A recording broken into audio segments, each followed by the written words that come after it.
জনাব তমিজউদ্দিন 193 ঢাকা 20। আপনার সময় 6 মিনিট। বিসমিল্লাহির রহমানির রহিম। মাননীয় স্পিকার, আপনাকে ধন্যবাদ। গণতন্ত্র, অর্থনীতি সহ সকল খাতকে ধ্বংস করার পর সেই ধ্বংসস্তূপ থেকে জাতিকে উন্নয়নের দিকে এগিয়ে নেওয়ার উদ্দেশ্যে সময় উপযোগী বাজেট 2026-27 উপস্থাপনের জন্য মাননীয় অর্থমন্ত্রীকে ধন্যবাদ জানাচ্ছি। কৃষি পণ্য, কৃষি উৎপাদন পণ্য,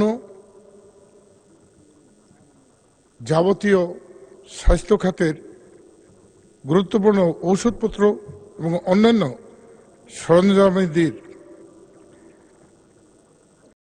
বাজেট বরাদ্দে স্মরণকালের ইতিহাসে বেশি বরাদ্দ রাখা হয়েছে, যাতে করে এই কৃষি প্রধান দেশের মানুষ এবং স্বল্পবিত্ত মধ্যবিত্তের মানুষ কৃষিকাজ এবং স্বাস্থ্য সেবার সুযোগ পান। এই বাজেটে এটাকে অগ্রাধিকার দেওয়ার কারণে আমরা সাধুবাদ ধন্যবাদ জানাই। আমার নির্বাচনী এলাকা সহ যেসব এলাকায় আমরা যাই, সাধারণ মানুষের মনে একটি বিশাল আশা জেগেছে। এই স্মরণকালের ইতিহাসের একটি সাহসী বাজেট। প্রতিপক্ষ বন্ধুরা বলে বেড়ান যে এই দূরদর্শী বাজেট, দুঃসাহসিক বাজেট, এটা কি বাস্তবায়ন করা সম্ভব? যে দেশের মানুষ দায় দানায় জর্জরিত ফ্যাসিস্ট সরকার দেশটাকে এমন একটা পর্যায়ে নিয়ে গেছে যেখান থেকে উত্তরণের পথ খুঁজতে গেলে এমন দূরদর্শী একটি বাজেট আমাদের প্রয়োজন। চ্যালেঞ্জে যদি না থাকলো তাহলে সফলতা কোত্থেকে আসবে? আমি মনে করি ডুবন্ত কিছুকে দেখে যদি আমরা ভয় পাই তাহলে সেটা উপরে উঠে আসবে কিভাবে? বাংলাদেশটাকে যেভাবে ধ্বংস করা হয়েছে ফ্যাসিস্ট সরকারের আমলে, এই যে 30 লক্ষ কোটি টাকা দানা রেখে গিয়েছে, এই দানার থেকে উত্তরণ পেতে হলে অবশ্যই আমাদের সাহসী হতে হবে এবং একটি দূরদর্শী বাজেট প্রয়োজন আমাদের প্রয়োজন, যাটি উপলব্ধি করছি। এই অল্প কিছুদিন আগেই আমরা যারা আজকের এই মাননীয় সংসদে আছি, আমরা সকলেই কিন্তু একই রকম অত্যাচারের মধ্যে ছিলাম।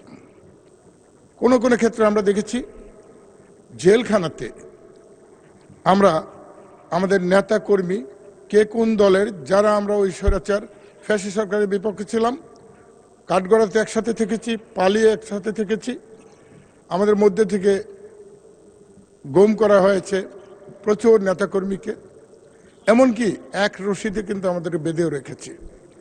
আমার প্রতিপক্ষ বন্ধুদের কাছে আবেদন থাকবে, আহ্বান থাকবে, আসুন আমরা এই দেশটাকে এগিয়ে নেওয়ার জন্য দূরদর্শী একটি যে বাজেটটি প্রণয়ন করা হয়েছে, এখানে আমরা সকলে মিলেমিশে কাজ করি।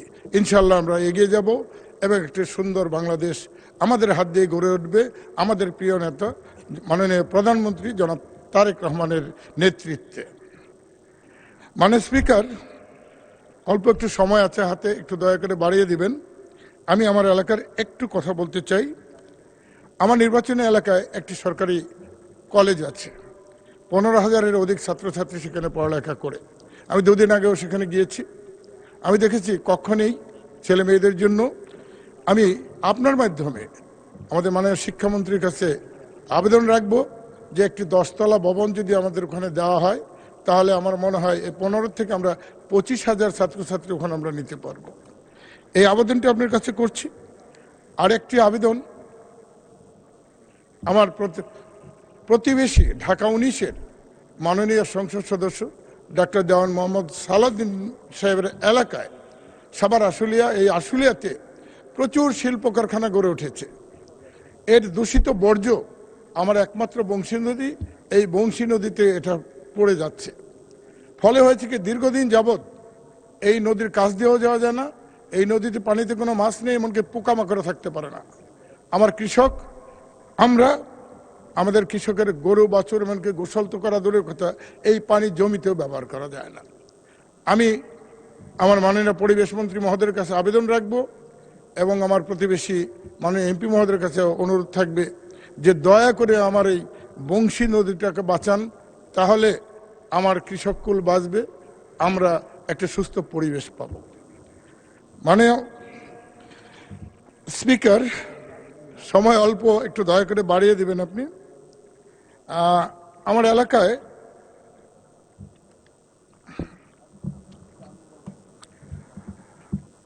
একটি মহিলা মাদ্রাসা আছে, দাখিল মাননীয় সংসদ সদস্য, আপনার সময় 2 মিনিট বাড়িয়ে দেওয়া হলো। ধন্যবাদ স্পিকার। মাননীয় স্পিকার, আমার নির্বাচনী এলাকায় একটি মহিলা মাদ্রাসা এতিমখানা সহ আছে, সেখানে প্রচুর ছাত্রছাত্রী আছে এবং থাকেও অনেকে, আবাসিকভাবেই থাকে। ফ্যাসিস্ট সরকারের রোষানলে পড়ে এই মহিলা মাদ্রাসা, একমাত্র মহিলা মাদ্রাসা, সেটা স্থায়ী স্বীকৃতিও পায়নি, এমপিভুক্ত হয়নি। একটাই কারণ যে সেটা আওয়ামী লীগের বিপক্ষের একটা মাদ্রাসা, তারা ধরে নিত আর কি, বিএনপির মাদ্রাসা বলতো। আপনার মাধ্যমে আমার মাননীয় শিক্ষামন্ত্রীর কাছে দাবি, অনুরোধ যে উনি একটু দেখে শুনে দয়া করে যেন এই মাদ্রাসাটাকে স্থায়ীকরণ করা হয় স্বীকৃতিতে এবং এমপিভুক্ত করা হয়। মাননীয় স্পিকার, আমার এলাকায় আমার শ্রদ্ধাভাজন নেতা মাননীয় স্থানীয় সরকার মন্ত্রী মহোদয়ের কাছে অনুরোধ, ঢাকার এত কাছে এই ধামরাইতে রাস্তাঘাটগুলোর অবস্থা অত্যন্ত করুণ অবস্থায় পড়ে আছে। দলেশ্বরের মাথাতে আমার কয়েকটা গ্রাম বিচ্ছিন্ন আমার উপজেলার থেকে, সাভারের একদম পাশে, এখানে একটা ব্রিজ খুব জরুরি দরকার। ছোটোখাটো নদী, যদিও দলেশ্বরে এখন একটা বড় নেই, চেপে গেছে। মাননীয় মন্ত্রী মহোদয়ের কাছে আমার অনুরোধ, আমার এই ফুটনগর ব্রিজটা যাতে করে দেওয়া হয়। এবং অবহেলিত এলাকা ধামরাই, এই এলাকার প্রচুর রাস্তাঘাট পড়ে আছে, যে রাস্তাগুলোকে সংস্কার করা দরকার, মেরামত করা দরকার এবং কাজ করা দরকার। মানে স্পিকার, আপনাকে এই সময় দেওয়ার জন্য এবং যে কথাটুকু বললাম, এই কথাগুলো যদি কার্যকর হয়, সেজন্য আপনাকে ধন্যবাদ জানাচ্ছি।